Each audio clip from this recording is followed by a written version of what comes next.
नमस्कार दोस्तों, स्वागत है आपका आपके सोशल स्पार्क चैनल पे। और दोस्तों, आज मैं आपको इस वीडियो में बताऊंगा कि भारतीय रेलवे का वडाला एक्सपेरिमेंट क्या था। इससे रेलवे ट्रैक पे जो एक्सीडेंट होते हैं उनको कैसे कम किया गया और ये कहाँ किया गया, कब किया गया, क्यों किया गया, इसकी पूरी विस्तार से मैं आपको इसके बारे में बताऊंगा। तो दोस्तों, ये एक्सपेरिमेंट बहुत ही अच्छा है और मुझे लगता है कि सिर्फ अपने भारत के लिए नहीं बल्कि पूरी दुनिया के लिए एक्सपेरिमेंट बहुत ही अच्छा एक नज़ीर है, क्योंकि इस एक्सपेरिमेंट ने रेलवे के जो एक्सीडेंट होते हैं उनको कम कर दिया। तो आप दोस्तों इस वीडियो को पूरा देखिएगा और कमेंट करके जरूर बताइएगा कि आप क्या जानते हैं वडाला एक्सपेरिमेंट के बारे में। अगर आपको भी कुछ पता है तो आप हमारे साथ शेयर जरूर कीजिए और हमारे चैनल पे अगर नए हैं तो इसको सब्सक्राइब कर लीजिएगा, बेल आइकन का बटन जरूर दबाइएगा दोस्तों, जिससे आपको हमारे इस तरह के वीडियो के नोटिफिकेशन सबसे पहले मिले। तो दोस्तों चलिए शुरू करते हैं। दोस्तों, असल में भारतीय रेलवे का वडाला एक्सपेरिमेंट एक तरह का मनोवैज्ञानिक प्रयोग था, जिसमें रेलवे ट्रैक को पार करते समय होने वाले एक्सीडेंट की संख्या में भारी कमी आई। मुंबई में एक वडाला नामक व्यस्त इलाका है जहां पर इस प्रयोग को लागू करके देखा गया। इस इलाके में रेलवे ट्रैक पे बहुत ज्यादा मौतें होती थी। लोगों के मन मस्तिष्क पर गजब का असर डालने वाले इस एक्सपेरिमेंट को मुंबई की एक कंपनी ने भारतीय रेलवे के साथ मिलकर किया, जिसका नाम था फिनाले माइली। वडाला इलाके में रेलवे ट्रैक पार करने की जल्दी में लोग ट्रेन के सामने आ जाते थे। ऐसा क्यों करते थे, इसके कुछ मनोवैज्ञानिक कारण है जिसे समझने का प्रयास किया और उसका एक समाधान निकाला गया। इसका समाधान इस कंपनी ने बहुत क्रिएटिव तरीके से निकाला, जिसका असर लोगों के मन मस्तिष्क पर बहुत गहरा पड़ा। पहला था परिणाम की कल्पना न होना, यानी रेलवे ट्रैक पार करते समय हमारे सामने दो निर्णय होते हैं, रुको या भागो। इसी ऊहापोह में फंसकर लोग गलती कर बैठते हैं और इस भाग दौड़ के चक्कर में वह गलत निर्णय ले लेते हैं, जिसके परिणाम की वह परिकल्पना नहीं कर पाते हैं। इसका उपाय रेलवे ने कुछ ऐसे पोस्टर लगाकर, जिसमें एक आदमी ट्रेन के नीचे आ रहा है।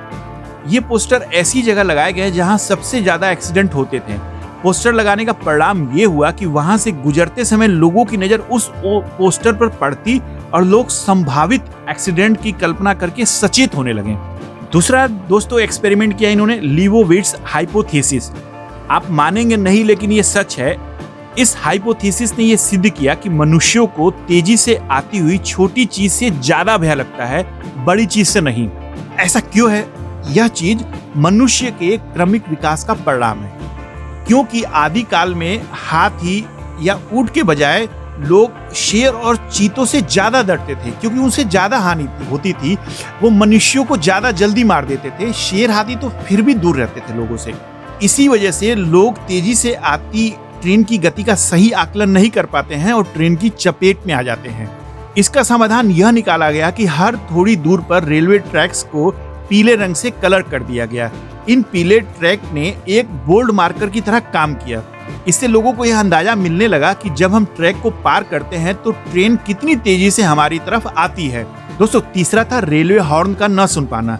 हम इंसान एक समय में एक ही ध्वनि पर फोकस कर पाते हैं। आपने ध्यान दिया होगा दोस्तों, इसी वजह से दिमाग हमेशा एक काम करता है। आप एक हाथ से एक चीज अगर लिखें तो दूसरे हाथ से कोई और चीज नहीं लिख सकते हैं, यानी आप दोनों हाथों से कोई चीज नहीं लिख सकते हैं सामान्य दशा में। मतलब कोई बहुत जीनियस टाइप के व्यक्ति की बात ना करें, लेकिन सामान्य दशा में अगर आप कोई काम करते हैं तो आप एक बार में एक ही काम कर सकते हैं। आप दोनों हाथों से दो काम नहीं जल्दी कर सकते हैं। तो उसकी वजह यह है कि दिमाग एक बार में एक ही काम करता है। इसी तरह से अगर एक साथ कई ध्वनियां सुनाई देती हैं तो हमारा दिमाग बहुत सी आवाजों को अनसुना करके किसी एक आवाज पे टिक जाता है।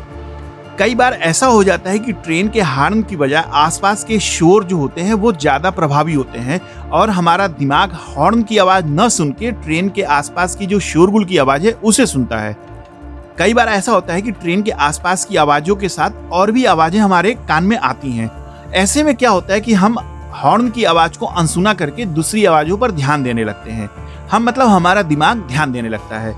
इसी वजह से लोग रेलवे ट्रैक को पार करते समय हॉर्न की आवाज नहीं सुनते हैं और ट्रेन की चपेट में आ जाते थे। इसके उपाय के लिए संभावित एक्सीडेंट वाले क्रॉसिंग पॉइंट से 120 मीटर दूरी पर ही व्हाइट बोर्ड लगाए गए। ये व्हाइट बोर्ड रेलवे के ड्राइवर के लिए लगाए गए थे। व्हाइट बोर्ड पर संकेत लिखे थे रेलवे के ड्राइवर के लिए कि वह उस व्हाइट बोर्ड से ही हॉर्न को रुक रुक कर बजाना शुरू कर दें। आमतौर पे क्या होता है कि हॉर्न को ड्राइवर एक लगातार बजाता है, यानी एक लंबी सीटी देता है, जबकि ड्राइवर को व्हाइट बोर्ड में निर्देश दिया गया कि वह रुक रुक कर कई सीटी दे, जिससे कि कई बार आती हुई आवाज पर लोगों का ध्यान जाए। हुआ ये भी, लोगों का ध्यान जाने लगा और लोग सचेत होने लगे, जिससे इन मनोवैज्ञानिक उपायों के माध्यम से वडाला क्षेत्र में एक्सीडेंट की संख्या में 70 से 75% का अंतर आ गया और इससे रेलवे को भी नुकसान कम होने लगा। दोस्तों, मजेदार बात यह है कि रेलवे ने रेलवे ट्रैक क्रॉसिंग एक्सीडेंट को रोकने के लिए 50 करोड़ रुपए निर्धारित किया था, लेकिन वडाला एक्सपेरिमेंट में मात्र कुछ हजार लगा और जो लोगों की मौतें थी वो 75% कम हो गई। लेकिन दोस्तों, सबसे दुखद बात यह है कि इस तरह के जितने भी अच्छे एक्सपेरिमेंट हैं वो फाइलों में दब कर रह गए और ये इनको हर जगह नहीं लागू किया गया और आज भी रेलवे में इस तरह के काफ़ी एक्सीडेंट होते रहते हैं।